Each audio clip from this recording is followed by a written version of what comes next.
नमस्कार, सत श्री अकाल, राम रमसा, हमगड़ी वणक्कम। आप सभी को ऑल्टरनेट मीडिया में फिर से स्वागत है। हमारे साथ पहली बार जुड़े हुए हैं DK Dubey sir. DK Dubey sir को कौन नहीं जानता है। जब बात लीगल उसकी होती है, एनालिसिस की होती है, सुप्रीम कोर्ट के जजमेंट्स की एनालिसिस की होती है, तो डीके दुबे सर सभी को जानते हैं। बट जो लोगों को नहीं पता है वो है कि sir is also a big writer. He has written books on constitution. Apart from that, sir UPSC aspirants को पढ़ाते हैं। सो सर का जो नॉलेज लेवल है बहुत इंटेंस है और बहुत वास्ट है फॉर दैट मैटर। तो इसी के साथ sir, a very warm welcome on alternate media. नमस्कार। जी सर, अभी रिसेंटली एक स्टेटमेंट आया है। सुप्रीम कोर्ट के जज हैं जस्टिस एल नागेश्वर राव। इनका स्टेटमेंट आया है कि डेमोक्रेसी सिर्फ इसलिए है भारत में क्योंकि जो जुडिशरी है, जो सुप्रीम कोर्ट है, वो पार्लियामेंट को और एग्जीक्यूटिव को चेक में रखता है। मतलब ये सीधे सीधे बोल रहे हैं कि गवर्नमेंट इसलिए अपने उसमें रहती है, चादर के नीचे, क्योंकि हम इसको फोर्स करते हैं रहने के लिए। This is how I understand. जी सर, ओवर टू यू। पहली बात तो ये है कि ऑनरेबल जस्टिस नागेश्वर राव, जहाँ तक मेरा नॉलेज है, वो रिटायर हो चुके हैं या सीट पर हैं। आपने क्या देखा कि सीट पर हैं कि रिटायर हो गए हैं? सर वो अभी हैं। अभी हैं, ठीक है। जी। देखिए, एक चीज़ मतलब अंडरस्टैंडिंग कॉन्स्टिट्यूशन की अपनी रहती है, सबकी अपनी अपनी अंडरस्टैंडिंग होती हो सकता है उनकी अंडरस्टैंडिंग इस प्रकार की हो, लेकिन ये कह देना कि जुडिशरी की वजह से डेमोक्रेसी है, तो फिर मैं पूछता हूँ कि अफ़गानिस्तान में जुडिशरी थी कि नहीं थी? मैं पूछता हूँ कि ये आक्रांताओं के आने से पहले कोई सिस्टम तो रहा होगा। मैं पूछता हूँ कि अंग्रेज़ों के जाने से पहले उस समय भी जुडिशरी थी, और वो सभी कंट्री जिन कंट्रियों में डेमोक्रेसी है या थी, उनमें सब में जुडिशरी भी थी। इसलिए खाली श्रेय अगर जुडिशरी को कोई देना चाहता है, तो ये स्कूल्स होते हैं तमाम तरह के थॉट प्रोसेस के। जैसे मैं अगर कहता हूँ कि मैं हिस्ट्री का स्कॉलर हूँ, तो मैं कोई भी इंटरप्रिटेशन करूंगा तो हिस्टोरिकल प्रोस्पेक्टिव में करूंगा। अब वो मेरा हिस्टोरिकल प्रोस्पेक्टिव क्या होगा? जैसे भारत का जो विधा रही है, वो नॉलेज थिंकिंग ही उस तरह की रही है कि हम पीछे से अपने यहाँ उठाकर मैटर देते रहे। जैसे मैं आपको बताऊं, पुराणों को पढ़ेंगे तो पुराणों में एक शिष्य अपने गुरु के सामने एक प्रॉब्लम रखता है। अब उस प्रॉब्लम को गुरु कैसे सॉल्व करता है? गुरु कहता है कि फला फला युग में फला फला समय पर फला फला अवतार के समय पर यह समस्या आई थी, इसी तरह की, और उस समस्या पर फला फला अवतार ने या फला गुरु ने या फला ग्रंथ के अनुसार ये इंटरप्रिटेशन किया था, तो यहां पर जो तुम्हारी प्रॉब्लम है उसका इंटरप्रिटेशन ऐसे होना चाहिए। तो सवाल यहां पर है कि इंटरप्रिटेशन हमको कैसे करना है। मैं इंटरप्रिटेशन करता हूं तो मैं कहूं कि मैं हिस्टोरिकल प्रोस्पेक्टिव में करता हूं। दूसरा स्कूल हम कहते हैं फिलोसॉफिकल स्कूल। तो someone can do an interpretation on the basis of philosophy. वो उनकी फिलोसॉफिकल ग्राउंड है, वो फिलोसफी के आधार पर ही बोलते हैं, बाकी वो कुछ नहीं बोलते। तीसरी इंटरप्रिटेशन करने वाले हैं रियलिस्टिक स्कूल वाले। तो अलग अलग स्कूल्स हैं जो इंटरप्रिटेशन करते हैं। कुछ इंटरप्रिटेशन, अब ये मैं मान लेता हूं कि भाई उनका रियलिस्टिक स्कूल है, लेकिन आप सोचो कि जो एनालिटिकल स्कूल है वो क्या कहता है, उसको समझना चाहिए। अगर वैसा इंटरप्रिटेशन कर दिया जाए, और एनालिटिकल स्कूल भारत में रहा ऐसा नहीं है, मनु जो है वो एनालिटिकल स्कूल का ही राइटर है। ऑस्टिन एक बहुत बड़ा राइटर हुआ है एनालिटिकल स्कूल का जूरिस्प्रूडेंस में। वो ये कहता है कि द रूल इज कमांड, मतलब जिसके जूते में दम है वो रूल कर पाता है, और वही सिस्टम है। वो कहता है कि जब आप कहते हो डेमोक्रेसी, तो डेमोक्रेसी के भी तमाम आयाम हैं। अब डेमोक्रेसी के तमाम आयामों में पार्लियामेंट्री डेमोक्रेसी की हम बात करते हैं, हम डेमोक्रेसी इन पीपल की बात करते हैं। जैसे भारत में अगर आप कहोगे कि हु इज सॉवरेन, तो सॉवरेन पीपल ऑफ इंडिया है, भारत के लोग सॉवरेन हैं। लेकिन दूसरी बात अगर कहोगे तो सॉवरेंटी कैसे इस्तेमाल करनी है, तो कहते हैं कि पार्लियामेंट से करनी है। फिर हम कहते हैं कि पार्लियामेंट की क्या लिमिट है, तो हमने चेक एंड बाउंड बना रखा है, केवल जुडिशरी के लिए नहीं बना रखा। जुडिशरी नहीं है उसमें, उसमें तो पार्लियामेंट किस लिए बैठी है आप बताओ ना। एग्जीक्यूटिव को चेक करने के लिए कौन है? मेनली तो एग्जीक्यूटिव किसके लिए रिस्पॉन्सिबल है? सरकार किसके लिए रिस्पॉन्सिबल है? सरकार रिस्पॉन्सिबल है पार्लियामेंट के लिए, जुडिशरी के लिए नहीं है। अब पार्लियामेंट क्या कर सकती है, ये सोचने की बात है। तो आप कॉन्स्टिट्यूशन में कॉन्स्टिट्यूशन में जो लिखा है वो तो यही लिखा है, government is responsible toward the legislation. Government तो लेजिस्लेशन के लिए रिस्पॉन्सिबल है और कोई भी काम है लेजिस्लेशन करेगा। और आर्टिकल 368 जो हमने कॉन्स्टिट्यूशन में बनाकर रखा उसमें हमने ये कहा कि भैया पूरा चेंज कर सकते हो, तुम कुछ भी कर सकते हो। इवन जो बेसिक स्ट्रक्चर थ्योरी है कॉन्स्टिट्यूशन की, उस थ्योरी में भी 13 जजों की बेंच ने यही कह दिया। उन्होंने कहा each and every portion of the constitution can be amended except the basic structure. अब बेसिक स्ट्रक्चर क्या है कि भाई भारत में जो स्ट्रक्चर हमने अडॉप्ट किया, तमाम तरह के स्ट्रक्चर रहते हैं, वो उस स्ट्रक्चर को अडॉप्ट किया, मतलब बेसिक फिलोसफी को जो हमने अडॉप्ट किया वो बेसिक फिलोसफी ध्यान में रखिएगा। लेकिन आप कॉन्स्टिट्यूशन को बदलने का नजरिया बदलिएगा, कि नजरिया का मतलब पूरा कॉन्स्टिट्यूशन खत्म कर दिया, नया शुरू कर दिया। अब मुझे एक बात बताइए कि अगर पूरा सिस्टम भारत में बदल जाता है, कल को कोई विदेशी आक्रांता भारत में आ जाता है और वो कहता है कि हमारे टाइप की डेमोक्रेसी चलेगी। अंग्रेज जिस समय बैठा था वो भी डेमोक्रेसी की बात करते थे, वो भी कहते थे ऐसा ही है। तो ये केवल श्रेय उसको जाना किसी भी एक ऑर्गन को, मुझे नहीं लगता कि उचित है। हमारे पूरे सिस्टम पर कॉन्स्टिट्यूशन ने एक बेस बनाया है, उस बेस में हमने चेक एंड बैलेंस बिठाया है। चेक एंड बैलेंस का मतलब ये बिल्कुल नहीं है कि कोई एक जजमेंट, मुझे बताइए अभी वो SC/ST का जजमेंट आया था कुछ साल पहले, 2018 का जजमेंट है। मोदी सरकार ने बदला कि नहीं बदला? भाई पलट दिया ना उनको, कहा कि भाई ये नहीं चलेगा, ये चलेगा। फिर उसके बाद फिर से रिव्यू आया। तो तमाम तरह का, अभी NCT दिल्ली का जजमेंट आ गया था, कॉन्स्टिट्यूशनल बेंच का जजमेंट था, मतलब वो सामान्य बेंच का भी जजमेंट नहीं था, कॉन्स्टिट्यूशनल बेंच का जजमेंट था। कॉन्स्टिट्यूशनल बेंच के जजमेंट को सरकार ने पार्लियामेंट में लाकर बदल दिया।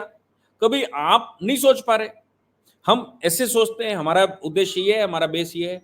तो आप क्या कहोगे कि जुडिशरी इसलिए ठीक है क्योंकि पार्लियामेंट को राइट है कि जुडिशरी को बदल देते हैं, वो जुडिशरी के जजमेंट को बदल देते हैं? ऐसा कहना उचित नहीं है। हमारे देश में एक सिस्टम है, हमारे देश में हमने एक स्ट्रक्चर अडॉप्ट किया है, उस स्ट्रक्चर में सभी इक्वल के पार्टिसिपेंट्स हो सकते हैं। और अगर कोई ऑर्गन इसमें कुछ गलत करती है या उसकी अंडरस्टैंडिंग में कोई बात आती है तो हम उसको बदल लेते हैं। लेकिन हम ये कहें कि केवल हम रियलिस्टिक स्कूल में आपको बता दूं क्या कहते हैं। रियलिस्टिक स्कूल के लोग वो होते हैं जो केवल जुडिशरी को फॉलो करते हैं और कहते हैं कि I will do an interpretation on the basis of judicial decisions. मैं कोई भी इंटरप्रिटेशन करूंगा तो वो जुडिशियल डिसीजन के आधार पर मैं देश को देखता हूं। जैसे मैं अपनी बात कहता हूं, मैं खुद ही उस स्कूल को फॉलो करता हूं। आपने कोई बात मेरी पढ़ी होगी, सुनी होगी, तो मैं सबसे पहले एक जजमेंट बताऊंगा कि भाई फला फला जजमेंट में फला फला समय पर फला फला विषय आया था और उस विषय पर ये इशू फंसा था, इस इशू पर ये इंटरप्रिटेशन हुआ था। मैं खुद भी वैसे करता हूं। तो क्या है कि मेरा जो दृष्टि है देखने की वो है जुडिशियल इंटरप्रिटेशंस। लेकिन इसका मतलब ये नहीं है कि मेरी दृष्टि करेक्ट है और वो दृष्टि करेक्ट नहीं है जो समाज के बीच में है, वो दृष्टि करेक्ट नहीं है जो समाज में काम कर रही है, वो दृष्टि करेक्ट नहीं है जिनके पास प्रॉब्लम्स आती हैं, वो दृष्टि सही नहीं है जो एग्जीक्यूट करती है, और एग्जीक्यूट को सब हम कंट्रोल करते हैं। तो फिर what is the basic of the basic structure?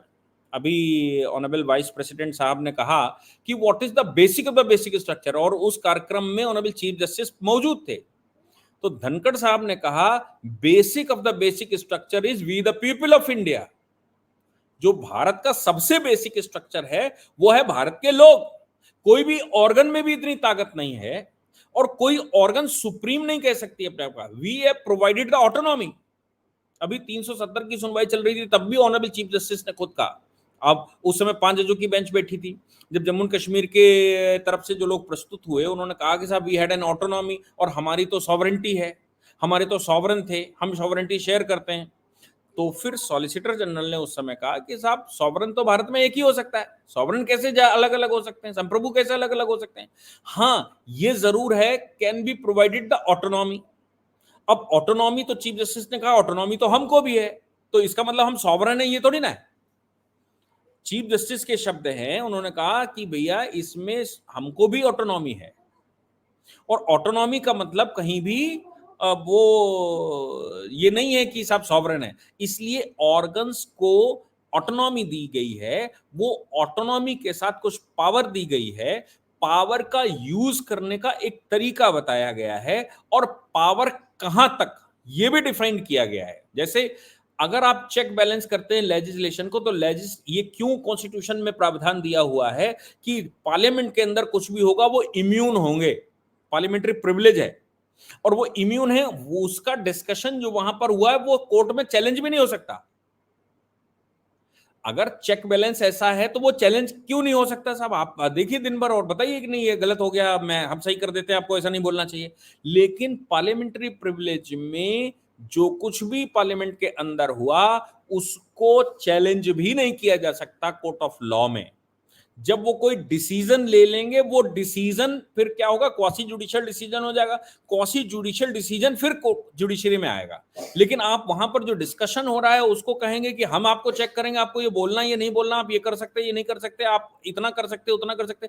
ये फिर अगर अगर ये चेक बैलेंस उनके पास ही होता या हमारे पास होता तो फिर पार्लियामेंट में हम प्रिविलेज का सब्जेक्ट ही नहीं रखते।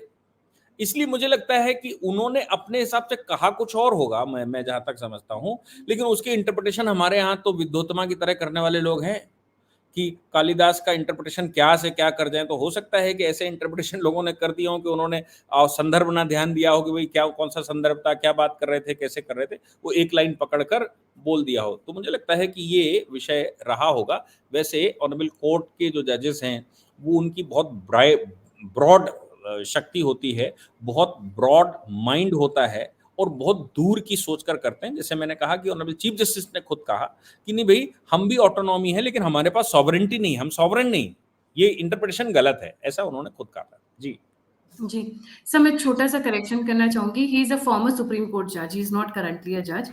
और इनका जो कॉन्टेक्स्ट था उस कॉन्टेक्स्ट में आया था, war cry of politicians about parliamentary supremacy is wrong. उसके साथ फिर उन्होंने कहा India remains a democracy because the executive and legislature powers are kept in check. ये उनका पूरा स्टेटमेंट था। हाँ, तो वो भाई जी जो जो अब मैं आपको बता रहा हूं कि लेजिस्लेशन और एग्जीक्यूटिव दोनों के चेक एंड बैलेंस हैं और जुडिशरी के भी चेक एंड बैलेंस है। आप ये कहें कि केवल जुडिशरी की वजह से ऐसा है तो ये इंटरप्रिटेशन ही गलत हो जाएगा। तो उनके मुझे लगता है शब्द सा उसको पढ़ना चाहिए कि उन्होंने क्या शब्द इस्तेमाल किए हैं।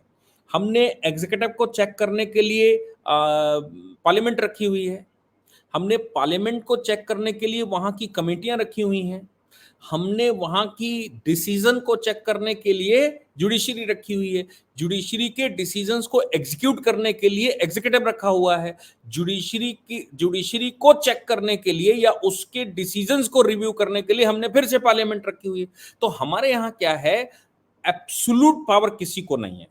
अगर जो इंटरप्रिटेशन आपने पहले बताया था वो इंटरप्रिटेशन अगर मैं करता हूं तो फिर एब्सोल्यूट पावर हमने जुडिशरी को दे दी, और एब्सोल्यूट पावर जुडिशरी को दे दी तो जुडिशरी सॉवरेन हो गई, और जुडिशरी सॉवरेन अगर हो गई तो बाकी सब उसके मातहत काम करने वाले होंगे। जैसे पाकिस्तान चले जाइए, पाकिस्तान में एब्सोल्यूट पावर उन्होंने सेना को दे रखी है। तो अब उनकी जो लेजिस्लेशन है, उनका जो एग्जीक्यूटिव है, उनका जो जुडिशरी है, वो सब अंडर कंट्रोल ऑफ चला गया सेना में। तो फिर सेना, आप दूसरे शब्दों में कह सकते हैं कि वो सॉवरेन कोई नहीं, सेना सॉवरेन है, जो भी करेगी सेना फाइनल करेगी। हमारे यहाँ फाइनल करने वाली कोई अथॉरिटी नहीं है। हमने चेक बैलेंस सब पर बिठा रखा है और हमने कहा है each and every one having the freedom but there is a limitation of the freedoms. आपकी सबकी लिमिटेशन है फ्रीडम की कि कहां तक और कितना कर सकते हो, इससे ज्यादा नहीं कर सकते। इस लिमिटेशन में ही 1970 वो जो केशवानंद भारती का जजमेंट आया, केशवानंद भारती में उसने लिमिटेशन बता दी और ये कहा कि बेसिक स्ट्रक्चर जो बनाया गया है हमारे कॉन्स्टिट्यूशन बनाने फ्रेमर्स ने, वो बेसिक स्ट्रक्चर ना टूटे इतना ध्यान रखना चाहिए। और अगर वो बेसिक स्ट्रक्चर टूट रहा है तो फिर आप भी अपनी पावर को एक्सेस कर रहे हैं। ये उन्होंने कहने की कोशिश की, बाकी सब आप सब कुछ कर सकते हैं। जबकि 11 जजों की बेंच जो कि गोलकनाथ की थी, उसने कहा कि आप फंडामेंटल राइट में चेंज ही नहीं कर सकते, आपको राइट नहीं है चेंज करने का, और आप जो चेंज कर रहे हो वो अनकॉन्स्टिट्यूशनल है। 13 जजों की बेंच ने कहा 368 में डिफरेंट स्टेजेस दे रखी है, उन स्टेजेस का इस्तेमाल करते हुए आप कर सकते हो, बस इतना ध्यान रखना है, बेसिक स्ट्रक्चर चेंज मत करिए, नहीं तो बेसिक स्ट्रक्चर चेंज हुआ तो पूरा सिस्टम चेंज हो जाएगा। फिर पूरे कॉन्स्टिट्यूशन का जो इंटरप्रिटेशन के नॉर्म्स हैं, कॉन्स्टिट्यूशन का जो मैंडेट है, जो हमारी सोचने की क्षमता है, वो पूरा सिस्टम चेंज हो जाएगा। इसलिए बेसिक स्ट्रक्चर को बनाए रखिए, बाकी आप सब कुछ कर सकते हैं। जी जी, बस यहाँ पर मैं थोड़े से एंगल्स और देखना चाहूंगी। जिस तरीके से कह रहे हैं कि गवर्नमेंट डेमोक्रेसी और उसके साथ में गवर्नमेंट इन चेक, अगर मैं उस लाइन को जोड़ूं, तो यहाँ पर ह्यूमन फैक्टर भी बहुत आ जाता है। अब जैसे बहुत सारे जजेस हैं जो लेफ्ट विंग के हैं, बहुत सारे जजेस हैं जो राइट विंग के हैं, क्योंकि ह्यूमन है, ह्यूमन फैक्टर आ जाएगा।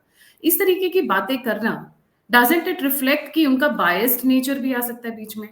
और दूसरा, I believe in parliamentary supremacy, because जब कॉन्स्टिट्यूशन जब स्टार्ट होता है, तब प्रियम्बल में भी पहला we the people of India, for the people, of the people, by the people.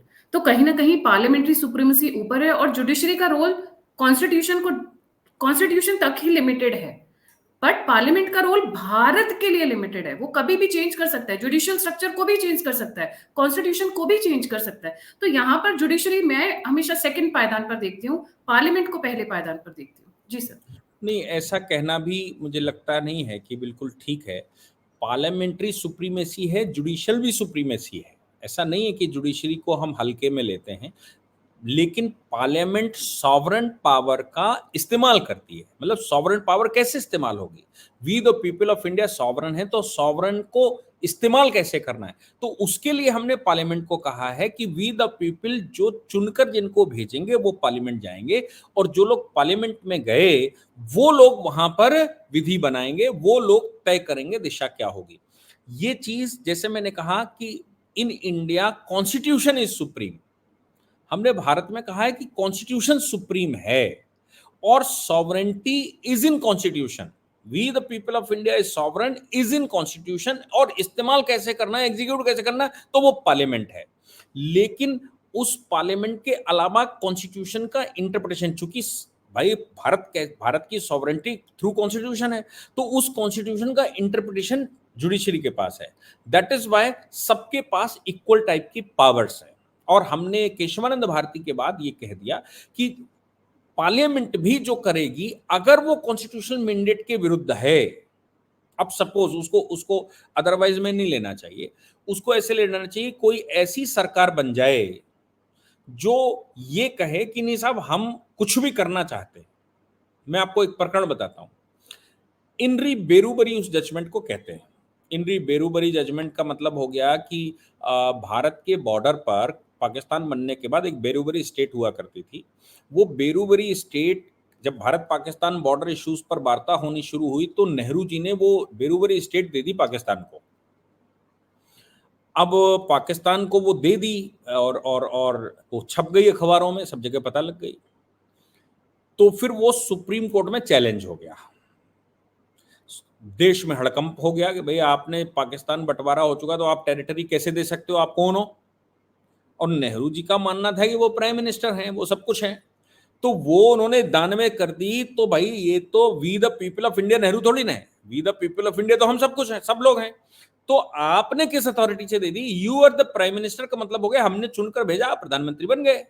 आप प्रधानमंत्री बन गए का मतलब ये नहीं कि आप कॉन्स्टिट्यूशन से परे कुछ भी करते घूमेंगे और कहेंगे कि मैं प्राइम मिनिस्टर हूं इसलिए कैन डू एवरीथिंग। बात सुप्रीम कोर्ट गई। उस समय प्रेसिडेंट ने भी सुप्रीम कोर्ट से सवाल पूछ लिया कि भाई इसमें मुझे इंटरप्रिटेशन करो कि ये क्या चल रहा था, देश में तो बवाल चल रहा था। सुप्रीम कोर्ट ने कहा कि एग्जीक्यूटिव के पास इतनी पावर नहीं है कि आप ऐसा कर सकें, और पार्लियामेंट में भी इतनी पावर नहीं है कि आप ऐसा कर सकें। आपको पार्लियामेंट के थ्रू पहले कॉन्स्टिट्यूशन अमेंड करना पड़ेगा, कॉन्स्टिट्यूशन अमेंड करके उससे पावर लेनी पड़ेगी। पावर जब मिल जाएगी आपको, तब आप कोई सेटलमेंट कर सकते हैं। और जहां तक इंटरप्रिटेशन की बात आती है, तो आर्टिकल 3 के इंटरप्रिटेशन करते समय उन्होंने कहा कि आपको टेरिटरी स्टेट बनाने का राइट है, स्टेट खत्म करने का राइट है, 2 के 3 करने का राइट है, सब कुछ है। लेकिन इसमें ये कहीं नहीं दिया कि आपको टेरिटरी देने का राइट है। तो इसलिए मैं कह रहा हूं कि अगर कोई ऐसी सरकार आ जाए जिसके पास पार्लियामेंट में मेजोरिटी हो, और वो ये कहे कि मैं एक प्रांत वेस्ट बंगाल बंगाल को दे देता हूं, तो क्या होगा? तो फिर पार्लियामेंट्री सुप्रीमेसी का क्या होगा? जो अगर पार्लियामेंट्री सुप्रीमेसी हम मान लेंगे तो वो तो दे देगा क्योंकि मेजोरिटी में है, और वो पास भी करवा लेगा। ऐसी परिस्थिति के लिए जुडिशरी ने केशवानंद भारती में कहा कि आपको कुछ भी करने का अधिकार नहीं है, बेसिक स्ट्रक्चर जो कॉन्स्टिट्यूशन का है उसको बदलने का अधिकार नहीं है। आप जैसे ही बेरूबरी में कहा कि आपको इतना अधिकार नहीं है कि आप टेरिटरी दे दोगे कोई और टेरिटरी इधर से उधर चली जाएगी। तो आप ध्यान करिए कि मोदी जी ने जो बांग्लादेश के साथ सेटलमेंट किया है, तो वो लीज करी है, हमने टेरिटरी उनको दी नहीं। उनकी टेरिटरी ली है और इधर से हमने लीज करके ये कहा कि हम बॉर्डर सीधा कर रहे हैं, इस पर परमिट वायर बिठाएंगे, लेकिन टेरिटरी देने का अधिकार नहीं, क्लेम हमारा रहेगा, ओनरशिप हमारी रहेगी। तो इसलिए सुप्रीमेसी जहां तक आती है वो कॉन्स्टिट्यूशन में है, और जो जो सॉवरेंटी है वो वी द पीपल में है। दोनों ही थ्रू पार्लियामेंट इस्तेमाल होते हैं, और दोनों को ही अगर उसमें कोई गड़बड़ होगा तो दोनों को ही चेक करने का अधिकार हमने जुडिशरी को दे रखा है कि आप उस पर मैंडेट पास करें कि वाकई में कॉन्स्टिट्यूशन क्या कहता है और कर क्या दिया है। इसको दूसरे शब्दों में समझना चाहिए। वो ये है कि जुडिशियल इंटरप्रिटेशन के दौरान जुडिशरी को सॉवरेन पावर को सप्रेस करने का अधिकार नहीं है, जो अभी हो रहा है। लाइक हमने जो सॉवरेन पावर है वो हमने सोल अथॉरिटी प्रेसिडेंट को दे रखी है। प्रेसिडेंट ऑफ इंडिया वो सोल पर्सनालिटी है, क्योंकि सारी ऑर्गन्स जाकर प्रेसिडेंट ऑफ इंडिया का साइन लेते हैं, उसका प्रोसीजर है, वो अलग बात है। तो फिर क्या जुडिशरी को करना चाहिए कि अगर कोई बात कॉन्स्टिट्यूशन में लगती है, पार्लियामेंट की गतिविधियों में लगती है, तो फिर उस पर स्ट्रक्चर पास करते हैं। स्ट्रक्चर का मतलब ये होता है कि उसकी एनालिसिस करके ये कहते हैं जो आपने किया है उसमें ये त्रुटियां हैं और ये पावर थी, ये नहीं थी, इस स्ट्रक्चर को हम पास करके आपको देते हैं। वो स्ट्रक्चर जब पार्लियामेंट जाता है तो उस स्ट्रक्चर के अनुसार वो फिर से डिस्कशन करेंगे, फिर डिस्कशन करने के बाद उसको सही करेंगे। लेकिन प्रेसिडेंट के डिसीजन को पलट देंगे, गवर्नर के डिसीजन को पलट देंगे, ये हमारे कॉन्स्टिट्यूशन के इंटरप्रिटेशन में नहीं है। लेकिन अभी क्या है कि वो इस्तेमाल करते करते पावर वहां तक पहुंच गई कि प्रेसिडेंट के डिसीजन को भी पलटा जा सकता है और गवर्नर के डिसीजन को भी पलटा जा सकता है, जो कि स्ट्रक्चर पास करने का अब ये पिछले 15-20 साल से चल रहा है। उससे पहले स्ट्रक्चर ही पास होता था, स्ट्रक्चर पास करके पार्लियामेंट को दे दिया जाता था, फिर पार्लियामेंट उस पर दोबारा से काम करना शुरू करती थी और इस बात को ध्यान में रखती थी कि सुप्रीम कोर्ट ने कैसा इंटरप्रिटेशन किया है और क्या इसके मायने हैं, उसके अनुसार फिर वो नए सिरे से उसको होता था। और अगर कोई क्लैरिफिकेशन की जरूरत होती थी तो पार्लियामेंट उसको क्लैरिफाई करता था कि भाई ये चीज जो इन्होंने सवाल खड़े किए इसका ये क्लैरिफिकेशन है, इसलिए ऐसा ऐसा किया गया। जी जी सर, इसका मतलब पिछले 15-20 सालों में जुडिशरी अपनी पावर्स को एक्सीड कर रही है एक तरीके से। तो पहला क्वेश्चन वो, और दूसरा ये कि इंदिरा गांधी ने किस हक से फिर कच्चा टीबू श्रीलंका को दे दिया था, क्योंकि वो पार्लियामेंट में कभी पहुंचा भी नहीं वो, क्योंकि आपने बेरी का एग्जांपल दिया तो इसलिए मुझे ये भी याद आ गया। जी नहीं, अब वो प्रकरण मुझे मालूम नहीं है कि श्रीलंका को क्या दे दिया गया था, क्योंकि वो जुडिशरी के सामने शायद आया कि नहीं आया, उसका कोई और इश्यू रहा होगा, उसकी मुझे नॉलेज नहीं है, इसलिए पे मैं उस पर कोई बात भी नहीं करूंगा। बाकी आपने क्या पूछा दूसरा? सर, दूसरा ये कि अपनी पावर्स को एक्सीड कर रही है, इस तरीके के statements, judicial activism, judicial awareness, 15-20 सालों में गवर्नर के, प्रेसिडेंट्स के लॉज को चैलेंज करना, लगातार चैलेंज करना, तो अपनी बाउंड्रीज को ट्रेस पास कर रही है। नहीं, ये तो देखिए, ये तो स्वाभाविक प्रक्रिया है। स्वाभाविक प्रक्रिया इसलिए है क्योंकि 1989 के बाद 2014 तक कोई ऐसी सरकार नहीं बैठी जो सरकार कहने लायक हो। वो एक व्यवस्था तो थी, व्यवस्था से मतलब प्राइम मिनिस्टर भी था, काउंसिल ऑफ मिनिस्टर भी था। सरकार का मतलब होता है कि जो काउंसिल ऑफ मिनिस्टर है वो डिसीजन लेने में सक्षम हो। तो चूंकि 1989 के बाद ऐसी कोई सरकार नहीं बैठी तो डिस्प्यूट होना, उनके बीच में डिस्प्यूट बहुत थे, अपोजिशन से डिस्प्यूट बहुत थे, तो वो जुडिशरी के पास जाते थे, जुडिशरी उसका इंटरप्रिटेशन करती थी। धीरे धीरे करके डिसीजन लेने में सक्षमता खत्म होती चली गई सरकार की, या पार्लियामेंट में मैंडेट नहीं, मतलब फुल फ्लैश मेजोरिटी नहीं होती थी। परिणाम ये निकला कि जब जुडिशरी को ये लगा तो उन्होंने वो पावर अपने पास ले ली कि भाई ये आप नहीं कर पा रहे तो ये हम खुद कर लेंगे। वो बात 1991 से शुरू होती है, जब पहली बार जजेस ट्रांसफर केस में सुप्रीम कोर्ट ने कहा कंसल्टेशन का मतलब है इफेक्टिव कंसल्टेशन। कंसल्टेशन का मतलब ये नहीं कि आप हमसे पूछेंगे और मेरी बात मानेंगे, नहीं। इससे पहले होता था कि हमसे पूछेंगे तो, लेकिन डिसीजन तो वही लेंगे, क्योंकि कॉन्स्टिट्यूशन तो एग्जीक्यूटिव तो वही है, तो एग्जीक्यूटिव पावर होती है अपॉइंटमेंट की। बाद में उन्होंने वो पावर ली, पावर लेने के बाद उन्होंने कहा इफेक्टिव कंसल्टेशन का मतलब होता है बिना मेरे पूछे होगा ही नहीं, जो हम कहेंगे वो आपको सुनना पड़ेगा। फिर ये हुआ कि अकेला चीफ जस्टिस आ गया, तो चीफ जस्टिस अकेला कह देगा तो फिर सब बाहर हो जाएंगे, तो ये हुआ कि कोलेजियम बनाएंगे, तो उन्होंने वो कोलेजियम बना दिया। कोलेजियम का फिर स्ट्रक्चर पास कर दिया, स्ट्रक्चर कोलेजियम का बन गया तो सुप्रीम कोर्ट रूल्स में आ गया। फिर वो धीरे-धीरे करके पावर बढ़नी शुरू हुई। चूँकि अब क्या है कि जो एग्ज़ीक्यूटिव कंट्रोल है अपॉइंटमेंट का, वो खत्म हो गया एग्ज़ीक्यूटिव के पास से, तो जुडिशरी के अपॉइंटमेंट का चेक एंड बैलेंस कैसे हो? जबकि हमारे यहाँ हर व्यवस्था का चेक एंड बैलेंस है। तो अपॉइंटमेंट का चेक एंड बैलेंस जैसे ही खत्म हुआ, तो फिर वो पावर का यूज़ और मिसयूज़ होना स्वाभाविक है। आप सरकार से हटा लोगे कि सरकार के डिसीजन को चेक नहीं किया जा सकता सुप्रीम कोर्ट में, तो सरकार भी एक्सेसिव हो सकती है। पार्लियामेंट को कह दोगे कि नहीं कुछ भी कर सकते हो, तो वो भी एक्सेसिव कर सकती है। कोई गलत पार्लियामेंट बैठ गई और उसने बेरूबरी की तरह कह दिया कि स्टेडियम तुम्हें दिए देते हैं, तो ये भी तो हो सकता है ना। तो इसलिए यहाँ पर पावर एक्सीड हुई और होती चली गई, और चूंकि कोई सरकार ऐसी नहीं बैठी जो कि उसको करेक्ट कर देती, तो फिर जो नई व्यवस्था आई, उस व्यवस्था में आज की तारीख में जितने जजेस हैं वो सब कोलिजियम से ही आए, वो उसी उसी विधा से उनका जन्म हुआ।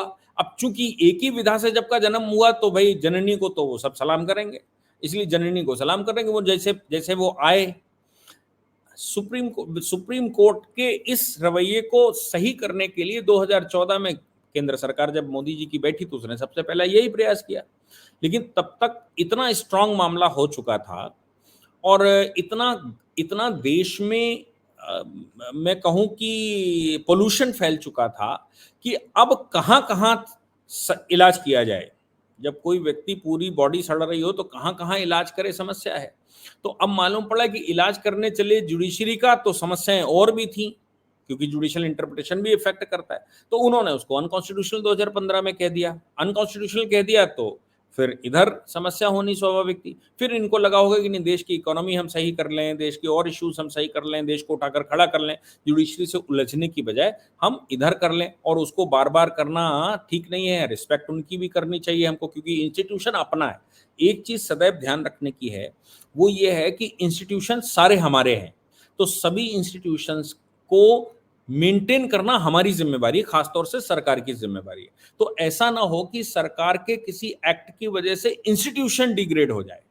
इंस्टीट्यूशन डिग्रेड हो गया तो व्यवस्था पूरी बिगड़ जाएगी, फिर जुडिशियल पर लोग विश्वास करना बंद कर देंगे, और विश्वास करना बंद कर दिया तो फिर लीगल सिस्टम कैसे चलेगा, फिर लोग मानेंगे ही नहीं, राज्य सरकारें मना करने लगेंगी। तो वो स्टेज नहीं आने देना, ये सरकार की जिम्मेवारी बनती है।